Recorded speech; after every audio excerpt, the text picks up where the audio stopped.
नमस्ते। ओह, क्या बात है, नहा के निकली हो? पापा नहीं है। जानता हूँ, घर में कोई नहीं है इसीलिए तो आया हूँ। मुझे दरवाजा बंद करना है। मुझसे ज्यादा जल्दी तो तुम्हें। पहले जाकर पानी और चखना लेकर आओ। ये शराब का अड्डा नहीं है, निकलो यहाँ से। तुम्हारे लिए मैं ड्यूटी छोड़कर आया हूँ और तुम मुझे जाने के लिए कह रही हो। तुमसे कुछ पूछताछ करनी है, तो चलो बेडरूम में चलते हैं।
कुत्ते की तरह मारा है इसे।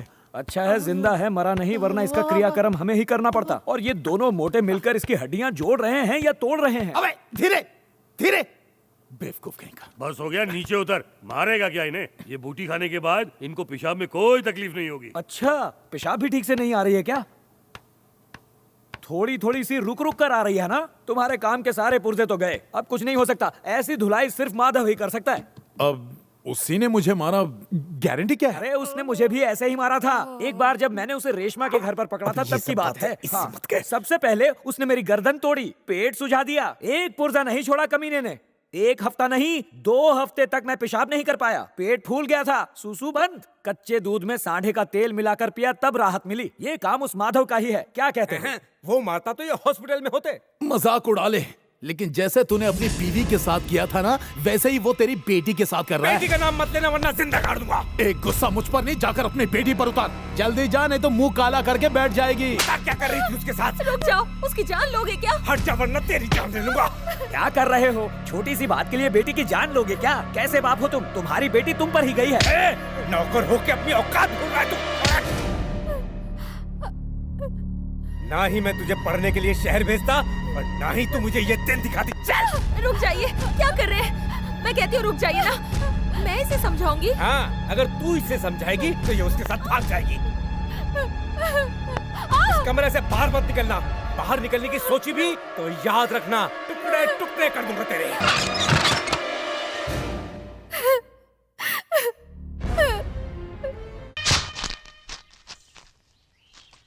नारियल छिलोगे या चाय भी पियोगे? मुझे नहीं पीनी, शायद इस बटले को पीनी हो। ए, जब मैं नारियल काटता हूँ तो दूर रहा कर। किसी दिन गलती से तेरा सर काट दिया ना तो हाइट और कम हो जाएगी। ये राधे, अपनी हद में रहे और बड़ों को इज्जत देना सीख। तेरी हद तो शुरू होते ही खत्म हो जाती है। हद की बात मत कर, मैं इसी गांव में पला बड़ा हूँ। क्या तू इसी गांव में पला बड़ा है? हाँ। माना तू इस गांव में पैदा हुआ है, लेकिन खेला कूदा किसी और गांव में है। अबे डूब के मरेगा क्या? अरे इतने से पानी में कैसे डूबेगा? ये आधे गिलास पानी में भी डूब सकता है। क्यों भाई, शादी की तैयारी जोर से चल रही है? आइए सर। प्रभा अकेली आई हो? पति कल आएंगे। मालती, प्रभा को ले जाओ। चलो। माधव, माधव, माधव, मुझे तुमसे अकेले में बात करनी आओ तो। पर बात क्या है? पीताम्बर का केस कोर्ट में आ चुका है। तुम्हारे नाम का अरेस्ट वारंट निकला है। शादी से पहले तुम्हारी गिरफ्तारी पक्की है। कोई और सबूत है जिससे साबित हो कि डॉक्यूमेंट्स पीताम्बर के पास? नहीं। हर महीने ब्याज भरते हो, क्या उसकी कोई रसीद है? नहीं, कुछ नहीं। यही गलती सब करते हैं। तुम्हारी गिरफ्तारी पक्की। बचने के दो ही रास्ते हैं, या तो तुम कोर्ट में 1 लाख रुपए लेकर आ जाओ या पीताम्बर केस वापस ले ले।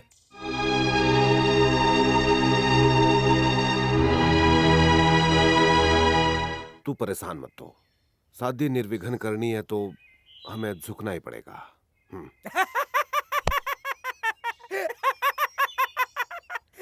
देख भाई पीताम्बर, माना तुम दोनों में दुश्मनी है, पर इसमें मालती का भला क्या दोष? मान लिया इसे इसकी बहन की फिक्र है, पर मेरी बेटी का क्या? अगर इस चोर का इश्क तुम्हारी बेटी से होता तो पता चला। पहले इससे कह दो कि ये मेरी बेटी को भूल जाए। ठीक है, आप कहते हो तो माधव आपकी बेटी को भूल जाएगा। आप माधव के घर के पेपर दे दो और केस वापस ले लो।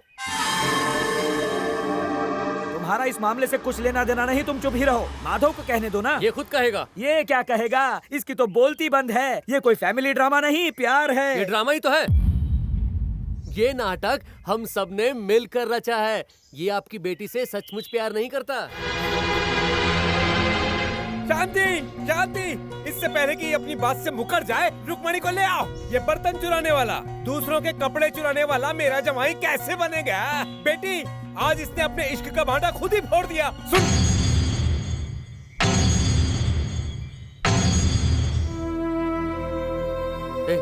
चुप क्यों खड़ा है? इस दिन के लिए तो हमने ये नाटक किया था। चल बता दे ना। अरे इससे अच्छा मौका ना मिलेगा, बता दे उसे।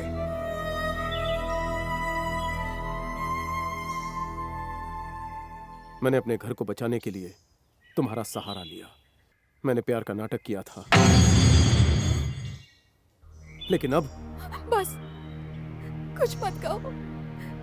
ये जानते हुए भी कि तुम चोर हो, मैंने तुम्हें चाहा और तुमने मुझे धोखा दिया। मैं तुम्हें कभी माफ नहीं करूंगी। I hate you. नहीं, रुको प्लीज। रुको, मेरी बात तो। खबरदार। मेरी बात तो सुन बेटी। माना तुम छप्पर फाड़ के कई बार मेरे घर आए हो, अब तो मेरी बेटी भी तुमसे नफरत करती है। निकलो। उसने मेरी पूरी बात नहीं सुनी, पर सच्चाई ये है कि मैं उससे प्यार करता हूँ। 20 साल तक सिर्फ तुमने उसकी परवरिश की, लेकिन कभी जानने की कोशिश की कि वो चाहती क्या है?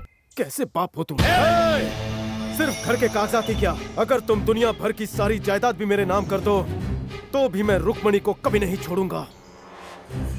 तुझे जो करना है कर ले। अरे माधव, माधव। सर, मैं इसका प्लान समझ गया। ये जल्द ही आपको नाना बना देगा। चुप रहे, उसने ऐसा कुछ नहीं कहा। सब ठीक हो जाएगा, रो मत। इतने साल तुमने ऐसा दिखावा किया जैसे तुम अकेले हो और मालती की जिम्मेदारी सिर्फ तुम्हारी है। अब क्या हुआ? अपने प्यार की खातिर अपनी बहन के रिश्ते की कुर्बानी देने चले हो। जिसके पास दिल होता है वही दिल की बात समझता है। आप नहीं समझेंगी। सुना जी आपने इससे क्या कहा? अब मैं यहाँ 1 मिनट भी नहीं रुकने वाली। चलिए जी चलिए। ऐसे कपड़े तो पहनने दो। ऐसे ही चलिए। माधव, माधव, माधव। तूने पीताम्बर को सच्चाई बताकर सब गड़बड़ कर दी। वो रुक्मणी की शादी कालीचरण से करवा रहा है। रुक्मणी की शादी हो जाएगी और मालती की शादी अटक जाएगी। अब क्या होगा?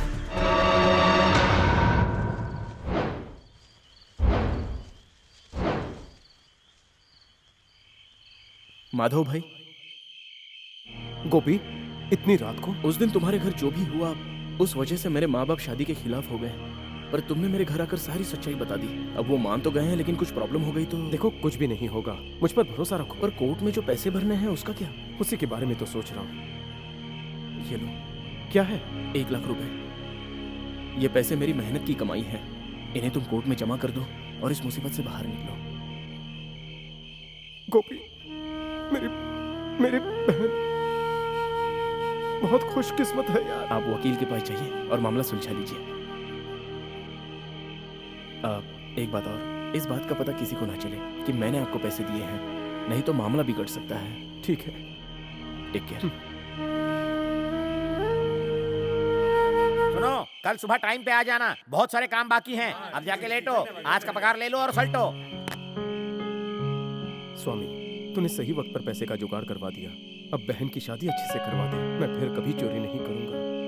हाँ, गुरुजी, जरा वहाँ देखिए, माधव लेटा हुआ है। अरे हाँ, मंदिर के दरवाजे बंद कर दे। हाँ। माधव, माधव, बेटा ये मंदिर है, सोने की जगह नहीं। घर जाके सो जाओ। क्या हुआ, आंखों में कुछ गया है क्या? कुछ नहीं पुजारी जी, मैं हमेशा कहता था ना कि अगर सच्चे दिल से मैं मूंछों पर हाथ फेरूंगा तो भगवान खुद चलकर आ जाएंगे।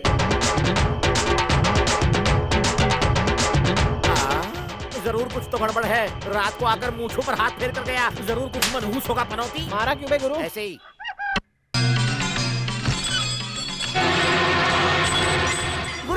गुरुजी मंदिर से भगवान गायब है। पगले, भगवान को कोई देख पाया है? इसीलिए तो हम मूर्ति को पूछते हैं। वही तो, मूर्ति ही तो गायब हो गई है।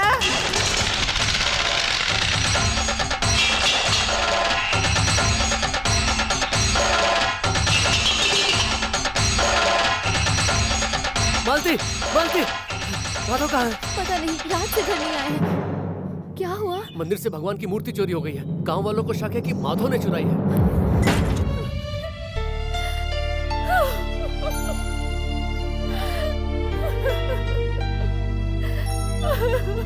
मालती, मालती, क्या हुआ? राधे, क्या हुआ? मालती की शादी के लिए तूने मंदिर से मूर्ति चोरी कर ली। चोरी? मैंने?